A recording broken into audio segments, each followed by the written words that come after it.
Mesdemoiselles, Messieurs, bonjour et bienvenue dans l'édition de l'armée de presse française sur la RDS pour ce vendredi 3 juin 2022.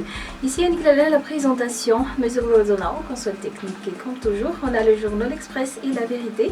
Mais pour commencer, je vous invite à suivre jusqu'à la fin cette édition. La ligne du journal L'Express 26 juin, une fête nationale exceptionnelle. Après 2 années de 17, les autorités concoctent une fête nationale sans pareil. Sans donner de détails, les chefs des armées ont annoncé que toutes les régions seront cette fois logées à la même enseigne. Côté Assemblée nationale, le texte sur l'ITG mise à l'index. Deuxième revers pour les défenseurs de la proposition de loi sur l'interruption thérapeutique de grossesse.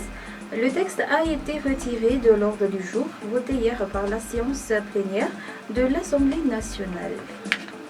Épidémie de coronavirus, le masque reste obligatoire dans les transports en commun. Toujours dans la ligne du journal Santé publique, un plaidoyer en faveur de la planification familiale. Et dans la rubrique économie, conjoncture difficile, les bailleurs de fonds font pression. Sans attendre les moutures du projet de loi de finances rectificative, les 2 principaux bailleurs de fonds de Madagascar accentuent le quadrillage du terrain pour inciter le gouvernement à réagir en conséquence. Et dans l'actualité sociale, série de disparitions, les autorités parlent d'enlèvement. Le ministère de la Sécurité publique et la Gendarmerie nationale réagissent face aux séries de disparitions inquiétantes. Une autre victime a été retrouvée vivante, mais très fatiguée hier. Côté faits divers, l'université de Mahazang, un étudiant retrouvé pendu tombe enceinte. Âgé de 23 ans, un étudiant en 2e année de commerce international a été retrouvé pendu à un arbre devant une bibliothèque. Ses amis refusent de croire à un suicide.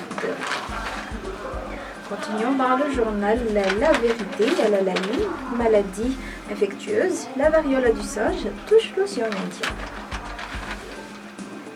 Vague de disparition de jeunes, mobilisation massive de la police.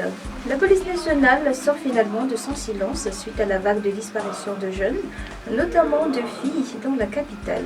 Une série de mesures de sécurisation récemment prises a été communiquée hier à la situation alarmante. Plus d'un. Tous les services de police seront désormais mobilisés et monteront sur le front.